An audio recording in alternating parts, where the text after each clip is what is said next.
இந்த வீடியோ பார்க்குற எல்லாருக்கும் வணக்கம். நம்ம இன்னைக்கு என்ன செய்ய போறோம், அன்னைக்கு தக்காளி கடையல் தான் பண்ண போறோம். நம்ம கிராமத்துல எல்லாம் வந்து தக்காளி கத்திரிக்காய் எல்லாத்தையும் சுட்டுட்டு அப்படியே கடைவாங்க, அது பிசைறதுன்னு சொல்லுவாங்க. அப்படியே சுட்டுட்டு அப்படியே கையாலேயே பிசைஞ்சு எடுத்துருவாங்க. இதை வந்து நான் வந்து அடுப்புலயே வதக்கிட்டு ஸ்டவ்ல வந்து எண்ணெய் ஊற்றி வதக்கிட்டு தக்காளியை வந்து கடையாத போறேன். இது வந்து சாப்பாட்டோட வச்சு சாப்பிடும்போது செம்ம டேஸ்டா இருக்கும். நல்லா காரசார புளிப்போட செம்ம டேஸ்டா இருக்கும். இந்த தக்காளி கடையில வந்து எப்படி செய்யலாங்கிறத வாங்க பார்ப்போம். இப்போ வந்து நான் ஒரு துண்டு பெருங்காயம் போட்டிருக்கேன். கட்டி பெருங்காயமாக நான் வறுக்கிறேன். இல்லைன்னாக்கி நான் தூள் பெருங்காயம் அப்புறமா நீங்கள் போட்டுக்கோங்க. இதை வந்து லேசாக பொரிச்சு எடுத்துருவோம். இதில் நான் வந்து ஒரு 1/2 ஸ்பூன் எண்ணெய் தான் ஊற்றிருக்கேன். இதில் வந்து ஒரு 6 காஞ்ச மிளகாய் போடுறேன். இதையும் அப்படியே வறுத்து எடுத்துருவோம். இந்த பெருங்காயத்தையும் மிளகாயும் நான் தனியாக எடுத்துடுறேன். அதுக்கப்புறமா மற்ற ஜாமானை வறுத்துக்கிறேன். இதை வந்து நான் மிக்ஸி ஜார்லேயே சேர்த்துட்டேன். இது எல்லாத்தையுமே நம்ம பவுடர் தான் பண்ண போகிறோம். இப்போ வந்து இதுக்கெல்லாம் எண்ணெயே தேவையில்லை. நான் சும்மாவே அப்படியே வறுக்க போகிறேன்.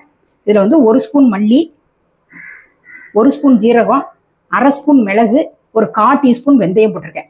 எல்லாத்தையுமே நான் மொத்தமாக சேர்த்துறேன்.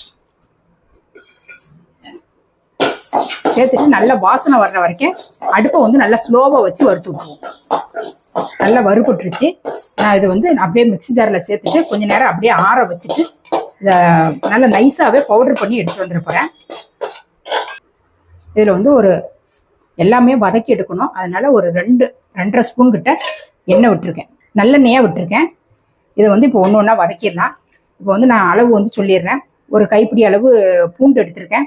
ஒரு 10-15 சின்ன வெங்காயத்தை வந்து நான் இந்த மாதிரி சின்னதாக கட் பண்ணி வச்சுருக்கேன்.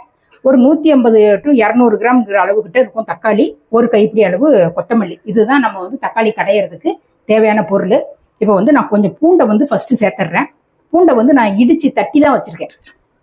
தொலியை உரிச்சிட்டு தட்டி வச்சுருக்கேன். இதை பூண்டு கொஞ்சம் நேரம் வதங்கட்டும். இப்போ இந்த சின்ன வெங்காயத்தை கட் பண்ணி வச்சிருந்த சின்ன வெங்காயத்தை வந்து உள்ளே சேர்த்துறேன். பூண்டை வந்து ஒரு நிமிஷம் கிட்ட வதக்கினேன். வதக்கிட்டு லைட்டாக வாசனை வந்த உடனே அந்த சின்ன வெங்காயத்தை சேர்த்துடலாம். சின்ன வெங்காயமும் நல்ல பூண்டும் நல்ல வெந்து வதங்கி வரட்டும். இதில் வந்து தக்காளி வந்து இந்த 150-200 கிராம் தக்காளி அளவு இருக்குன்னு சொன்னேன் இல்லையா, அந்த தக்காளியை வந்து நான் சேர்த்துறேன். தக்காளி வந்து அளவு வந்து நான் கரெக்டாக தக்காளியோட அளவு சொல்ல முடியல. ஏன்னு கேட்டோம்னா குட்டி குட்டியாக இருந்தது தக்காளி. அதனால நான் வந்து ஒரு 15 வெங்காய தக்காளிக்கு மேலே நான் கட் பண்ணி எடுத்துட்டேன். நீங்கள் தக்காளி நல்லா மீடியம் சைஸ் தக்காளியாக இருந்துச்சு அப்படின்னு சொன்னோம்னா ஒரு 5 தக்காளி அளவு எடுத்துக்கோங்க. அப்போ கரெக்டாக வரும். 5 தக்காளி அளவு தான் இந்த அளவு தக்காளி இருக்கும். அதனால இந்த தக்காளியை வந்து நல்லா வதங்குற அளவுக்கு மசிக்கிற அளவுக்கு நல்லா வதக்கி விட்டுறலாம். இந்த தக்காளி இந்த கடையலுக்கு தகுந்த உப்பை வந்து உள்ளே சேர்த்துடுறேன். நான் வந்து புளி வந்து கொஞ்சமாக சேர்க்குறேன். அதாவது என்ன சொல்ல, ஒரு பாக்கு அளவுன்னு கொட்டைப்பாக்கு அளவுன்னு சொல்ல இருப்பாங்க இல்லையா, அந்த அளவு தான், சின்னதாக தான் ஒரு பீஸ் போடுறேன். இது எல்லாமே நல்லா வெந்து வதங்கி வரட்டும். இந்த தக்காளி வந்து நல்லா மசிஞ்சதுக்கப்புறம் அந்த கொத்தமல்லியை வந்து உள்ளே சேர்த்துறேன். கொத்தமல்லி வந்து நான் ஒரு கைப்பிடி அளவு போட்டிருக்கேன். இங்கே கூட கொஞ்சமே போட்டால் கூட நல்ல வாசனையாக தான் இருக்கும். இதையும் நல்லா வதங்குற அளவுக்கு நல்லா சுருண்டு வந்துடும். அளவுக்கு நல்லா வதக்கி விடும். இப்போ வந்து இந்த பவுடரை வந்து நான் உள்ளே சேர்த்துட்றேன்.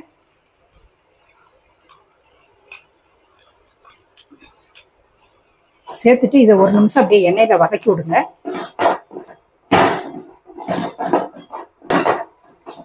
கொஞ்சமாக மஞ்சள் பொடியும் உள்ளே சேர்த்துறேன். ஒரு 1/4 டீஸ்பூன் கிட்ட மஞ்சள் பொடி. இப்போ வந்து இந்த தக்காளி இது எல்லாத்தையுமே இது மாதிரி கடையும் போது நல்லா கெட்டியாக இருக்கும். அதனால கொஞ்சமாக தண்ணி சேர்த்துட்டு அந்த தண்ணி வந்து சூடு ஏறுற அளவுக்கு ஒரு 1/4 டம்ளருக்கு கொஞ்சம் கூடயே இருக்கும் தண்ணி. இது வந்து நல்லா கொதிச்சு வரட்டும். அதுக்கப்புறமா நம்ம கடையலாம். இது வந்து நல்ல தண்ணி வந்து கொதிச்சு வந்துட்டு இப்போ நான் வந்து அடுப்பை ஆஃப் பண்ணிடுறேன். ஆஃப் பண்ணிட்டு நான் அந்த மண்சட்டி, கீரை கடையிற சட்டி இருக்கு இல்லையா, அந்த சட்டிலேயே நான் ஊற்றிக்கிறேன். அப்போ கல்சட்டியில் ஊற்றணும் அப்படின்னோம்னா கடையிறதுக்கு நல்லா கடைப்படும். எல்லாமே உப்பு எல்லாமே சேர்த்தாச்சு. நம்ம இப்போ பருப்பு மொத்த வச்சுட்டு நல்லா கொஞ்சம் கீழே உட்காந்துட்டு கடையிற இருந்தாலும் அப்படி கரைஞ்சிக்கோங்க. நான் அந்த நல்லா எங்கேயாவது ஒரு பக்கம் சட்டி நகராத அளவுக்கு வச்சுக்கிட்டு நல்லா கடைஞ்சி எடுத்துடலாம். இப்போ வந்து இந்த நல்லா கடைஞ்சி எடுத்துட்டேன். இந்த அளவுக்கு நல்லா கடைஞ்சிடணும். இந்த கொத்தமல்லியோட இது வந்து தலை வந்து லைட்டாக தெரிஞ்சிட்டு தான் இருக்கும். இந்த அளவுக்கு கடைஞ்சி எடுத்துட்டு இப்போ வந்து இந்த தக்காளி கடையிலுக்கு வந்து ஒரு கடுகு உளுத்தம்பருப்பு போட்டு தாளிச்சு கொட்டிடலாம் உள்ள.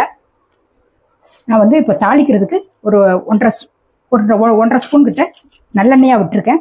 இதுல வந்து கொஞ்சம் கடுகு உளுத்தம்பருப்பு 2 கலந்த மாதிரி போடுறேன். இதுல ஒரு கொத்து கருவேப்பிலை. இப்ப அடுப்பை நான் ஆஃப் பண்ணிட்டேன். அப்படியே வந்து தக்காளி கடையில வந்து உள்ள சேர்க்கணும்.